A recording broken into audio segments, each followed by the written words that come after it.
Morning. We are in Wittenberg, Wisconsin this morning, getting ready to kick off 7 days total, 6 clients here, ranging from the north central part of the state all the way down to southwest. And so good week ahead, great weather ahead. It finally has broke. I think I shouldn't say that, but I think there's some more snow kind of forecasted for Michigan in our area. But along the way here, seeing just a drastic change, even coming across the pond here to the west, and getting a little bit of sunshine this week. It's got some 40-degree temperature, so we're gaining on spring, which brings us to today's topic of the video. We're going to talk about what is the best time to hire someone to come out to the property. Is there so two things. One, is there a date that's too late to have that done? And two, is that when it is the best time to do the habitat improvements? Is there a certain time of the year that's better, or is it too late? So let's touch on the first one, and then that kind of ties into topic two. The first one is it too late to hire someone?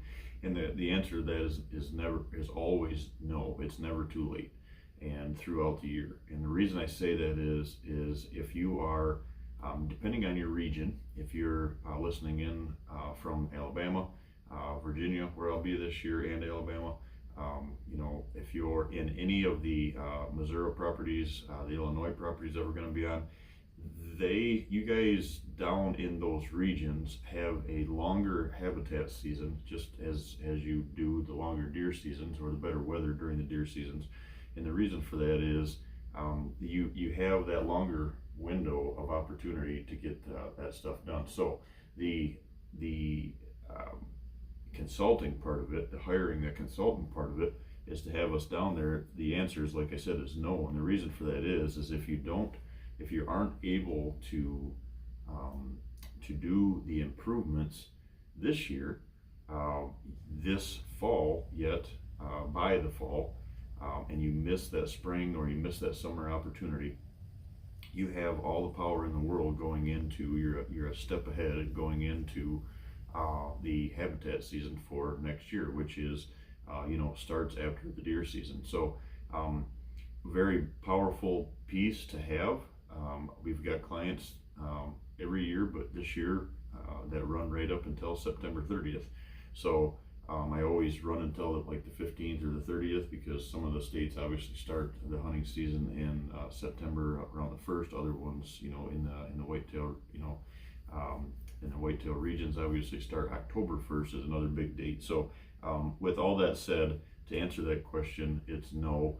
And one of the biggest reasons is because you're always ahead of your habitat improvements. Now, is there, that goes into topic number two, is there a timeline that is to do habitat improvements that is too late?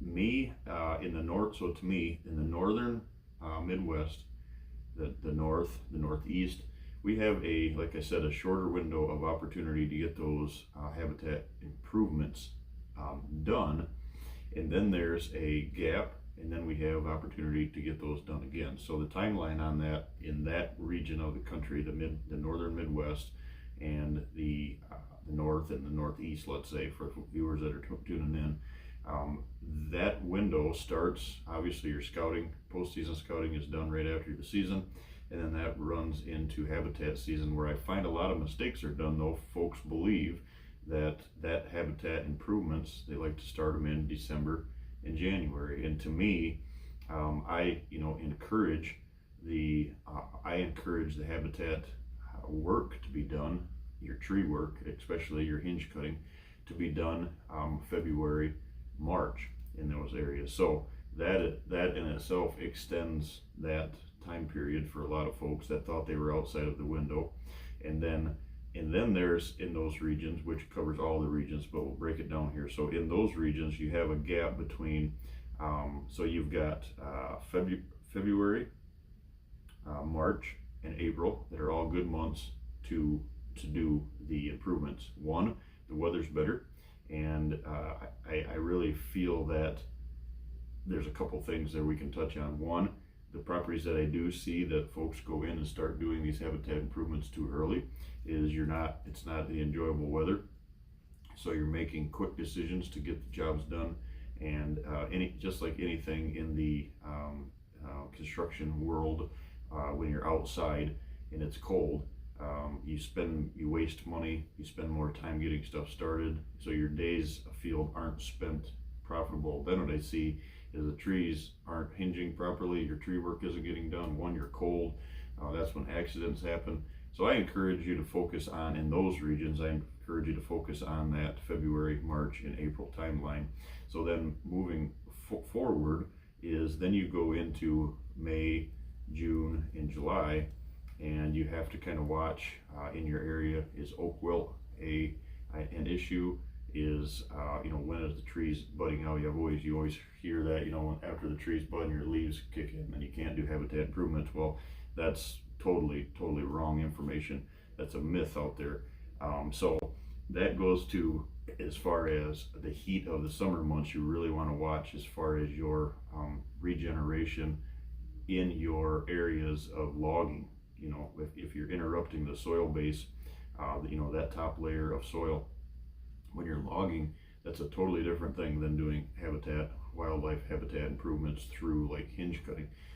And the reason is in the summer, when you interrupt that seed base, that seed to soil contact, you interrupt that root base, your chances of getting that to regenerate are a lot better when the temperatures are in your favor, such as the fall and in the winter months.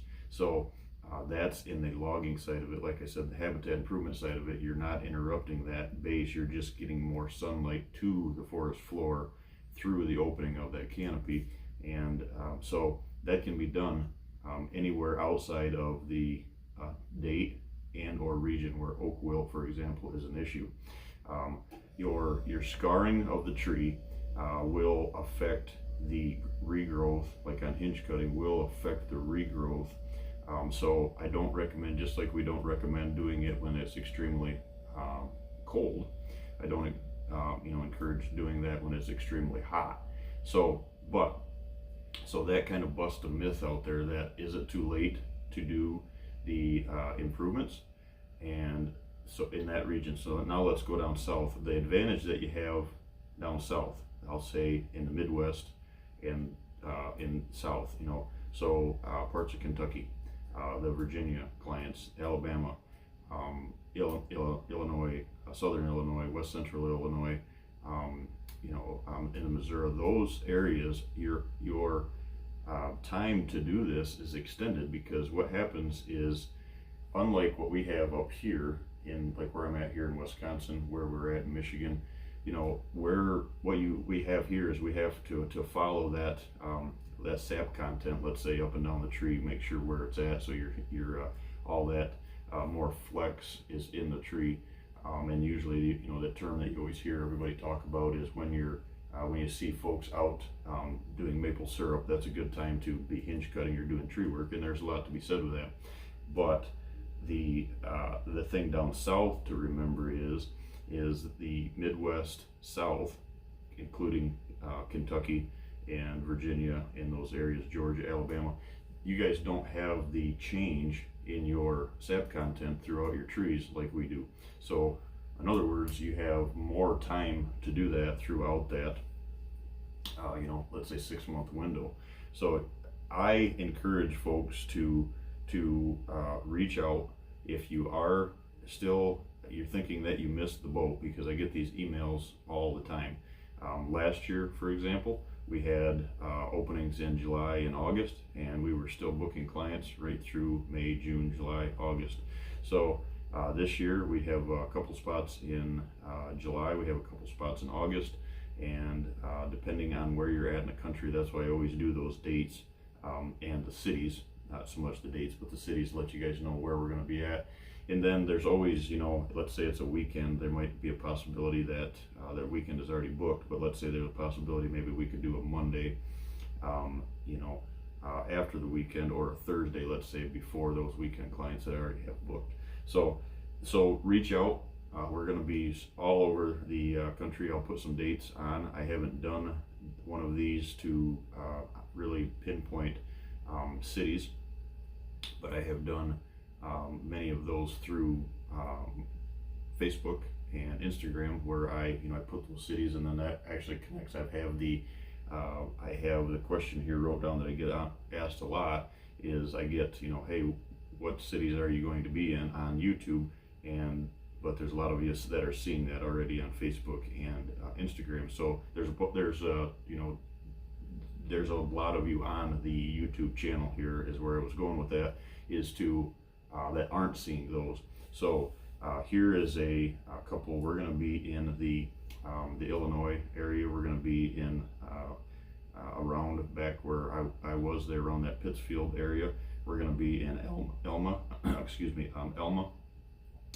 Illinois. We're going to be around the just west of St. Louis, Owensville. There's a couple of clients there. We are going to be this year. We're going to be down by Bedford, Virginia, that I've got some possibilities to add to. Clanton, Alabama. So those are just a few, and then obviously where I'm at in Michigan, I do have a opportunity to place some clients there kind of throughout the entire year, because of when I'm back home before I leave for next clients. I usually try to do, these are based on like 7-day trips, so I'm home for 3-4 day window maybe, and I'm back out, and that always gives me a little time to maybe add an extra client there in state of Michigan when I am home. So that's kind of what we have. Those are some quick references of some dates that we have, or not dates, but some cities out there that we have that we're looking that we have clients already booked, the potential maybe to add some more. So if you are in Alabama, I'm planning on being down there for a week, so I do have a couple dates there, and and then the travel to and from, maybe we can connect with you there. So to answer these questions that we have, no, it's never too late to hire a consultant, the right consultant, to get to your property. Don't get into a rush where if someone such as myself is booked and we can't get to you, I just highly recommend don't rush into something that you're going to regret. Wait until a professional, and I hope that we get the chance to stop and see you and connect with you. But if we don't, I just highly recommend from a hunter to hunter, or on a personal level outside of business, just don't rush into that, because you will regret it. Like I've said before, and that's no exaggeration, I have probably 20 or 30 of my clients a year that have had somebody else work on the property, and it just does not fit, and it's we're going in to fix it because it was either designed from above, or all kind of things that tie into that we've talked of. But don't rush into it, but it's not too late. Give us a call. Let's look at dates, cities, availability, and the habitat side of it is it's never too late to do those. You just have to time it when to do that, because I think there's a myth out there in the industry, and just with habitat improvers in general, habitat managers in general, that this goes to the private landowner as well. I mean, right down to the private landowner, is there's just a myth out there that says it's it has to be done in December, January, February, and if you don't do it then, don't touch your properties at all, because you're going to ruin things, and that's the furthest thing from the truth. So it all depends on your region. It all depends on the trees that you're working with. It all depends on what you are trying to accomplish, and it all depends on when you have the time to do that, and we can. That's why I'm here, to help you connect all of those dots. So I hope that answers a couple questions this video generated. It's going to be actually on one of our question and answers here that we started years ago, and brought it to the YouTube channel over a year ago now, I think it was, when we first started doing these, and we probably need to get back. I actually had a question, a few emails last week. Hey, if can you do some of your question and answer segments again? Those really helped, and those really worked. So here's the first one of those, going back into those. Hopefully get on a routine here to add those guys. And so yeah, to keep that in mind, those are a few topics here that I wanted to touch on this morning. We're going to get into the field here this morning, warming up, good weather ahead of us, and we've got a great trip in Wisconsin here ahead of us. And then we're back out here in Wisconsin in June, and we've got a full week ahead of us there as well. So thanks for tuning in, guys. I appreciate it.